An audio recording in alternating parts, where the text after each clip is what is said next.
안녕하세요. 저는 올해 47살이 된 남자입니다. 저는 결혼을 한 번 했었고 비뇨기과 의사로 일을 하고 있습니다. 제 입으로 말하기는 조금 부끄러운데 나름 이 근처에 있는 병원 중 가장 유명하다고 이름 알려진 의사입니다. 어느 정도냐면 이 동네에서 비뇨기과를 가야 한다면 바로 저희 병원을 찾는 정도죠. 대충 이 정도면 제가 어느 정도인지 예측이 갈 것 같습니다. 그리고 제 아내는 대기업에서 과장으로 일하고 있습니다. 원래 여자의 승진은 어렵다고들 하잖아요. 그런데도 저희 아내는 악착같이 일을 해서 열심히 승진을 했죠. 그래서 그런지 저희 사이에는 아이가 없어요. 이제 둘 다 나이도 먹을 만큼 먹어서 아이 생각은 아예 갖지 않고 있고 그냥 둘이서 평생 행복하게 살기 위해 노후 자금을 모으려고 일을 합니다. 저와 아내는 정말 속전속결로 결혼했어요. 아내의 집안에서도 제가 의사라는 말에 바로 결혼을 허락해 주셨고 저희 집안도 아내가 대기업을 다닌다는 말에 결혼을 허락하셨거든요. 사귄 지 8개월 만에 거의 등 떠밀리듯 결혼을 하게 되었죠. 그래도 저는 아내를 정말 죽고 못 살 정도로 사랑했기 때문에 이 결혼에 후회는 없습니다. 그런데 얼마 전 저는 아내와 이혼을 하게 되었습니다. 정말 지금 생각해도 화가 치밀어 오르고 어떻게 그런 형편없는 남자 때문에 제가 이런 짓을 당해야 하는 건지 모르겠습니다. 저와 아내는 둘 다 30살이 넘어서 알게 되어서 서로 각자 아는 친구가 잘 없어요. 그래서 사실 서로에 대해 잘 모르다 보니 각자 휴대폰도 잘 안 보고 서로의 휴대폰 비밀번호도 잘 모릅니다. 다른 사람들은 왜 서로 비밀번호도 공유 안 하냐고 의문이 드시겠지만 저희는 서로의 신뢰가 바탕이 되어 있기 때문인지 아내를 믿어서 저는 의심도 하지 않았죠. 아내와 저는 늘 항상 1집, 1집 이런 패턴이고 남들은 병원에서 일을 한다고 하면 간호사랑 불륜을 일으킨다고 하는데 사실 그럴 여유도 없고 제 눈엔 오로지 아내만 예뻐 보였거든요. 그래서 저희는 이렇게 결혼 생활을 하고 있었습니다. 그런데 제가 그날따라 아내가 너무 예뻐서 일찍 씻고 아내에게 같이 술이라도 한잔하자는 신호를 보냈어요. 원래라면 잘 받아주는 아내가 그날따라 자기는 피곤하다며 먼저 자겠다고 하는 겁니다. 원래라면 좋아할 여자가 갑자기 제 제안을 피하는 모습이 조금 속상했지만 그래도 일이 바쁜 아내를 배려해서 저도 자려고 했어요. 그런데 바로 그때 아내의 휴대폰에서 알림 소리가 들렸고 저는 휴대폰 열어보니 역시 비밀번호가 걸려 있어 내용을 보지 못했습니다. 그런데 문자를 보낸 사람의 이름이 하트라고 저장이 되어 있었고 저는 그렇게 저장된 이름 때문에 더 문자 내용이 보고 싶어져서 아내가 자는 동안 몰래 지문 인식을 해서 열어보았습니다. 요즘 휴대폰은 지문 인식이 가능해서 휴대폰 주인의 지문만 갖다 대면 열리기도 하고 아내는 한번 잠에 들면 업어가도 모르기 때문에 쉽게 열 수 있었죠. 저는 그 하트라는 사람과 아내의 대화 내용을 본 순간 이성을 잃어버렸어요. 둘은 정말 사적인 대화를 나누며 안부를 물었고 민수야 오늘 너무 재밌었어 라며 같이 데이트도 몇 번 한 사람으로 보였거든요. 저는 한 번도 본 적 없는 아내가 다른 사람과 주고받는 문자를 본 순간 아내를 당장 깨워 이거 뭐냐고 휴대폰을 들이댔습니다. 그런데 아내는 놀라면서 왜 남의 휴대폰을 마음대로 봐? 이리 내놔! 남? 우리가 남이야? 대체 민수란 사람 누구야? 너 바람펴? 아니야. 요즘 사람들 다 이렇게 문자해. 민수는 내 대학 친구야. 알지도 못하면서. 그렇게 날 못 믿어? 라며 오히려 제게 화를 내더군요. 저는 어처구니가 없었죠. 그럼 이 하트는 뭔데? 왜 친구를 하트라고 저장해? 하트는 민수 집 강아지 이름이야. 요즘 젊은 사람들 다 이렇게 친하게 대화해. 여본 잘 알지도 못하면서 그냥 장난으로 친하게 대화하는 거야. 저는 그들의 세상을 이해할 수 없었고 저는 아무리 친한 친구라도 그렇게 애정 깊은 대화를 나누지도 않고 그리고 친구 집 강아지 이름이 하트라는데 아무리 그래도 결혼까지 한 여자가 다른 남자 이름을 하트라고 저장해 놓는다는 것이 정말 도무지 이해를 할 수가 없었습니다. 그래도 아내는 진심으로 그렇게 말하는 것 같았고 자기 휴대폰을 허락도 없이 보는 것에 화를 더 내길래 오히려 제가 아내에게 사과를 했죠. 제 상식선에서는 이해가 되지 않았지만 그래도 제가 나이가 많아서 그런가 보다 싶어 대충 넘어갔습니다. 그렇게 그날 밤을 자고 일어났고 마침 주말이라 저는 어젯밤의 일을 조금이라도 만회하기 위해서 아내와 데이트를 하려고 했어요. 여보, 우리 오랜만에 주말이기도 하고 나 진료도 없는데 드라이브라도 갈까? 라고 하니 아내는 여보 오늘 진료 없어? 그럼 진작에 말하지. 나 친구들이랑 약속 잡았단 말이야. 근데 대학교 애들이라서 시간도 잘 안 맞아서 진짜 겨우 맞춘 거라 취소할 수가 없어. 미안해. 라고 하더라고요. 대학 친구들? 그럼 그 민수란 친구도 오는 거야? 응? 아니, 민수라는 사람 어제 여보가 대학 친구라며. 아, 민수? 맞지. 대학 친구. 오지, 그럼. 그럼 나도 가면 안 돼? 인사도 할 겸 내가 살게. 여보가 거길 왜 가? 그냥 집에 있어. 나 금방 갔다 올게. 라며 후다닥 집을 나가는 게 아니겠어요? 그래도 아내가 오랜만에 친구들을 만나서 스트레스를 풀러 갔다고 생각하니 조금 나아지더군요. 그렇게 아내는 집에 술에 만취가 되어서 왔고 일요일에도 하루 종일 술 때문에 해장을 하고 속도 안 좋아서 누워 있었어요. 그 때문에 저희 부부는 아무것도 못한 채 그렇게 월요일에 다시 출근을 했습니다. 저는 평소와 다름없이 진료를 보는데 환자 차트에 익숙한 이름이 있었습니다. 이름은 바로 김민수였고 나이는 27살이었습니다. 그런데 제가 알고 있는 민수라는 사람은 저희 아내와 대학 친구이기 때문에 적어도 저희 아내 또래여야 하는데 27살이기도 해서 의문이 들었지만 김민수라는 이름은 너무 흔하고 많을 테니 아닐 거라고 생각했죠. 그런데 그 김민수 환자는 저희 병원에 찾아와서 진료를 받은 이유가 아이를 가지지 않게끔 하는 수술을 하겠다고 찾아온 것이었어요. 나이가 27살밖에 되지 않았고 아이도 없는 사람이 왜 이런 수술을 하는지 궁금했죠. 민수 씨, 아직 나이도 어린데 왜 이런 수술을 하려고 하세요? 사실 제가 사귀는 여자가 유부녀라서 미리 대비하려고요. 저는 그 순간 머릿속에서 아내와 대학 친구 민수라는 사람이 지나갔습니다. 애써 지워보려고 했지만 촉이라는 게 정말 무서웠고 의심을 하지 않으려 해도 계속 생각이 들었죠. 유부녀랑 만나시나 봐요? 네, 저보다 나이도 좀 많은데 그래도 정말 좋은 여자라. 그리고 그 여자도 곧 남편이랑 헤어지겠다고 했거든요. 아이도 없어서 쉽게 이혼할 수 있다면서. 그렇군요. 그럼 그 사람 남편도 알아요? 아니요.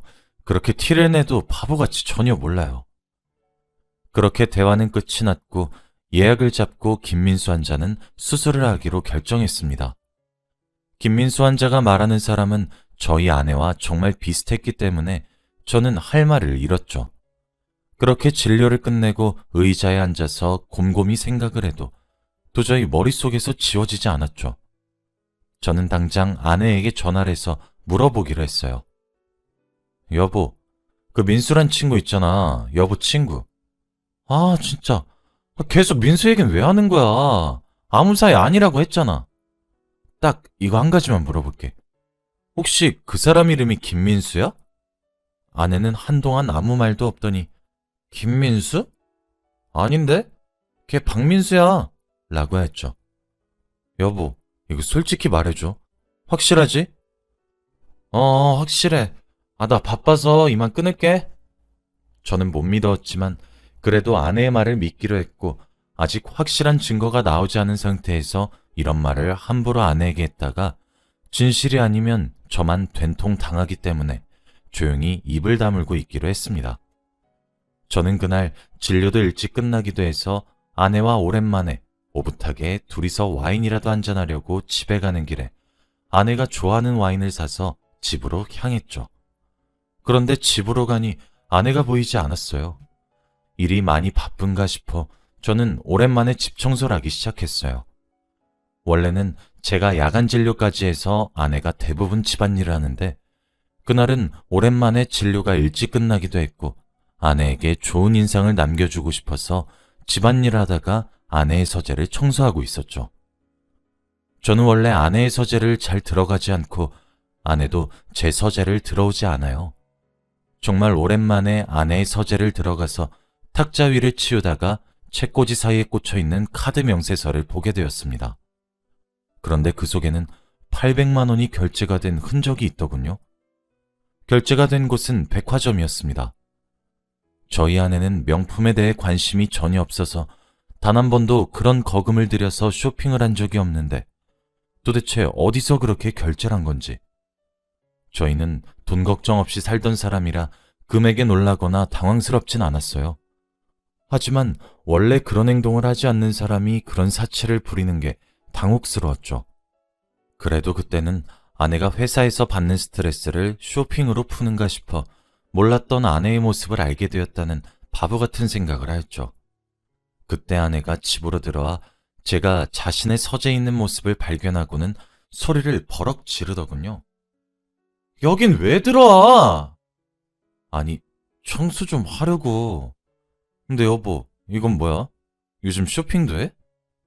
여보, 요새 왜 그래 진짜? 대체 안 하던 짓을 왜 계속 하냐고. 나 너무 힘들어. 계속 나 이렇게 의심하는 거.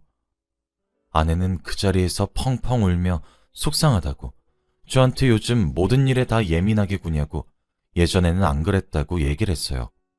제가 봐도 예전에는 이렇게 아내를 의심하는 행동은 전혀 하지 않았던 것 같은데 요즘 따라 너무 집착하는 것 같았고 아내가 어디서 무엇을 하는지 궁금해하는 제 모습을 보면서 제가 병에 걸렸나 싶더군요. 그래서 저는 아내를 안아주며 말했어요. 미안해 여보. 난 그냥 여보가 이제 스트레스를 푸는 방법을 찾은 것 같아서 그냥 그게 너무 기뻐서 미안해. 앞으로는 안 그럴게. 울지 마, 어? 그렇게 그날은 제가 사온 와인을 먹으며 분위기는 좋게 흘러가서 기분 좋게 잠에 들었습니다. 그 후로 한동안은 민수라는 사람한테 연락도 안 오길래 정말 친구 사이였고 제가 다 의심한 거라는 생각을 하며 아내에게 미안한 마음을 가지고 있었습니다. 그렇게 몇 주가 지났고 그 김민수라는 환자도 당연히 수술을 잘 끝냈습니다. 그렇게 저는 예전처럼 평화로운 일상을 보내고 있었죠. 그날따라 기분도 좋고 오랜만에 술을 한 잔 먹고 싶어서 병원 사람들에게 제가 쏠 테니 오늘 회식을 하자고 했습니다. 저는 사실 술을 별로 좋아하지 않는데 왠지 모르게 그날따라 정말 기분이 좋기도 했고 이 좋은 기분을 계속 유지하고 싶었기 때문에 그러고 싶어지더라고요.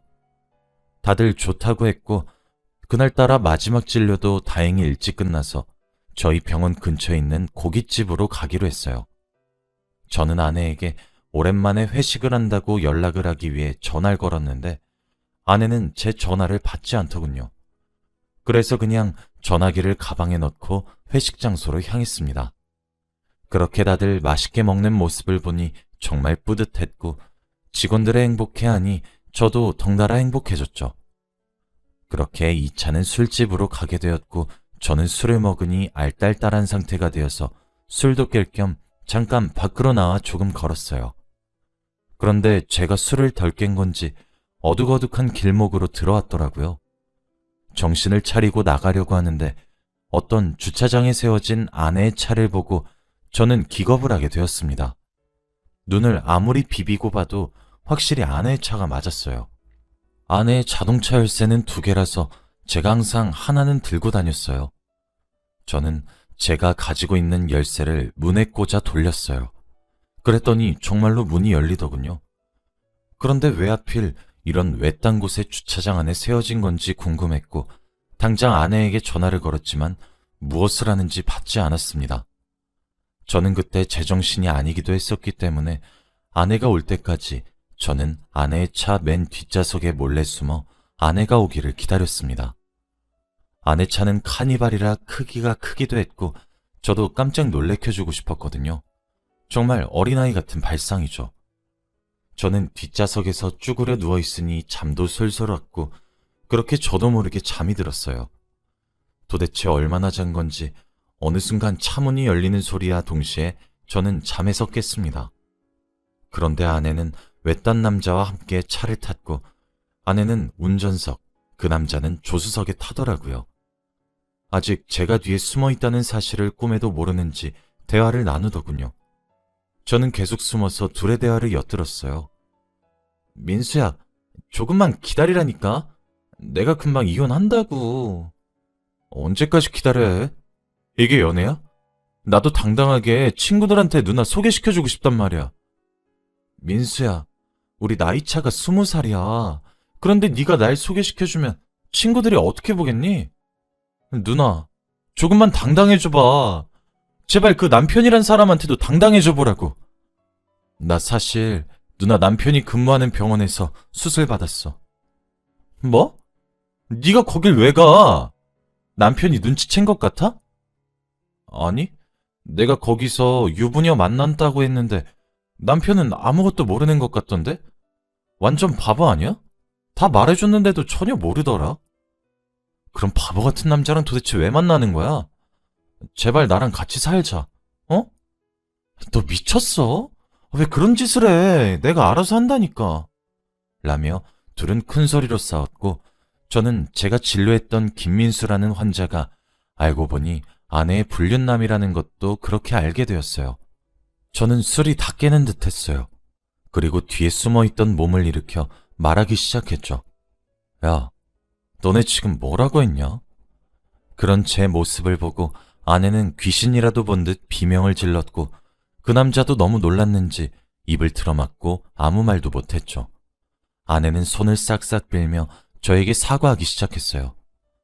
여보, 미안해. 내가 잘못했어. 진짜 미안해. 다신 안 그럴게, 어? 누나가 왜 사과해? 제발 이런 남자한테서 빠져나오라고!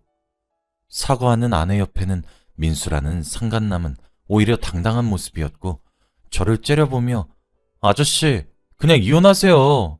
누나 저랑 같이 살 거니까. 그리고 저희 아기도 가질 거예요. 아저씨는 늙어서 아기 못 가지잖아요? 라며 저를 기만했죠. 아내는 그런 남자를 말리더군요. 야, 김민수, 너 그 입 다물지 못해? 여보, 내가 미안해. 내가 이러려고 그런 게 아닌데 민수는 그냥 아들처럼 지낸 거야. 어? 남자가 아니라 아들. 제발 믿어줘. 나 얘랑 진지한 관계 아니었어. 우리 사이에 애가 없어서 내가 너무 외로워서 그랬나 봐. 넌 아들이랑 어디까지 가니? 그건 둘째치고 너 왜 나 그동안 이상한 사람 취급했냐? 나보고 변했다며. 내가 잘못 생각한 거라며. 의심한다고 뭐라고 했잖아. 설마 그러면 백화점에서 몇백 긁은 것도 저놈 사준 거야? 피 같은 돈을 어떻게 그렇게... 아저씨, 누나도 돈 잘 벌어요. 저랑 연애하는데 쓴 돈이 어때서요? 제발 그만 좀 징징대, 누나도. 아내는 민수라는 놈을 남자로 생각하지 않았고 단순한 아들로 생각해서 예쁜 옷 입히고 좋은 거 먹이고 싶었다고 말을 했지만 그렇다 쳐도 아내와 민수라는 놈이 차 안에서 나눈 대화 내용은 말도 안 되죠. 그리고 민수라는 애의 태도도 전혀 엄마 같은 여자를 대우하는 모습이 아니었어요. 저는 야, 니들 당장 차에서 나가 라고 소리를 질렀어요. 갑작스런 저의 말에 둘 다 당황을 했고 제가 화난 것을 알고 아내는 얼른 나가려고 했고 민수는 아내의 성화를 못 이겨 나갔죠. 저는 그들이 나가자마자 차 문을 잠그고 블랙박스를 챙겨 그들을 거기에 세워두고 운전하고 그 자리를 떠났습니다. 그들은 제가 갑자기 운전을 하니까 당황을 했죠. 저는 병원에 도착해 진료실 문을 잠그고 컴퓨터에 블랙박스를 연결해서 영상을 보니 둘은 아주 차 안에서 많은 일을 했더군요. 그날은 진료가 없는 날이라 블랙박스 영상을 다 볼 수 있었어요. 저는 영상을 여러 개 복사해서 USB에도 넣어놓고 메일에도 넣어놓고 복사본을 여러 개 만들어 저는 원본을 챙겨 경찰서로 가서 신고를 했습니다. 저는 민수라는 놈에게 상간남 소송을, 아내에게는 이혼 소송을 진행했어요. 사실 이혼이라는 것이 절차가 워낙 많아서 합의 이혼을 하고 간단하게 진행을 하려고 했지만 그래도 복수심에 그렇게 곱게 헤어져 주고 싶진 않더군요. 저는 위자료도 있는 대로 청구했습니다. 그런데도 저는 분이 풀리지 않아서 아내가 다니는 회사의 커뮤니티에 글을 작성하기 시작했죠. 마케팅 부서에서 일하는 김땡땡 차장님의 실체를 밝힙니다. 라는 글을 작성해서 이때까지 아내가 저질렀던 만행들을 써내려갔고, 아내는 회사에서 워낙 성실하고 반듯한 이미지였는데 제가 쓴 글을 통해 그 이미지가 망가졌더군요. 아내는 이걸 고소하려고 했지만 제가 아내 이름을 다 밝히고 글을 쓰지 않아서 다행히 명예훼손죄를 피해갈 수 있었습니다. 저는 평소 같으면 절대 하지 않았을 장난, 차 뒤에 숨어 놀래켜준 그 일을 술의 힘을 빌려 할 수 있었고, 유치하지만 그런 짓을 하지 않았더라면 저는 아마 아직까지 아내에게 속고 살았을 거예요. 제 이야기는 여기까지입니다. 들어주셔서